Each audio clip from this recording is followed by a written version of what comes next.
And so we're starting with 2 cups of unbleached white flour, and we're going to add half of the butter to this, which is 1 1/4 cups of very cold cubed butter. I added 3/4 of a teaspoon of salt, and I'm using unsalted butter. And then you're just gonna pulse it in your food processor until it kind of looks a little bit crumbly. Everything's pretty well mixed. Now add the rest of your butter. And one thing that keeps the puff pastry in good shape is actually keeping everything really, really cold. So while I'm doing this, I have a cup of ice water sitting next to it, and I'm letting the water get very, very cold. Now pulse the rest of the butter.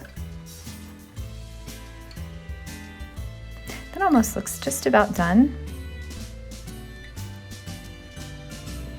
Now we're going to start to add the ice water, and this is a 1/2 cup of very cold ice water.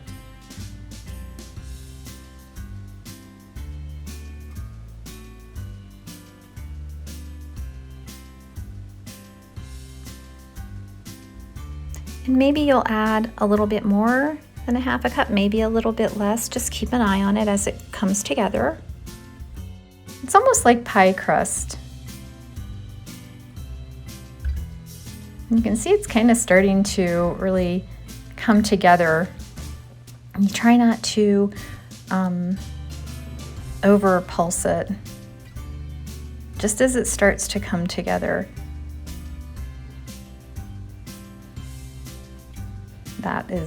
that's pretty done. So now we'll just take it and turn it out onto a floured counter. Pretty good.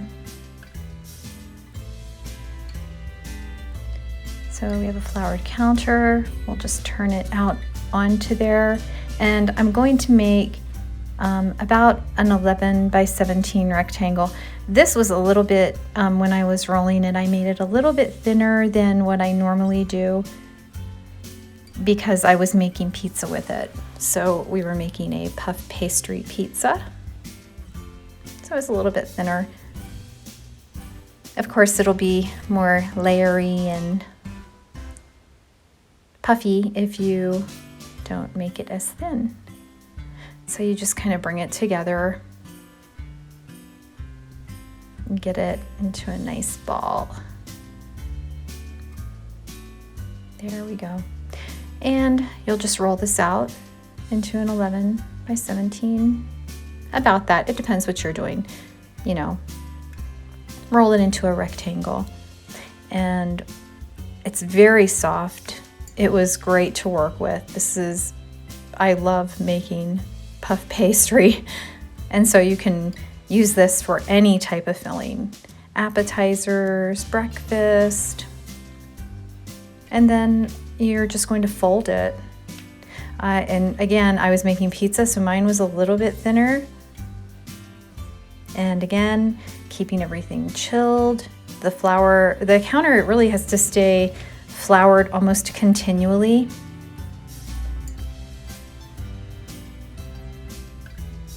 It did not make this dough tough at all to add that extra bit of flour on the counter. And now it is all folded over. Get the plastic wrap out and wrap it up. We're going to chill it again at least for an hour, up to a day or two, and it was a perfect dough. I hope you enjoy it.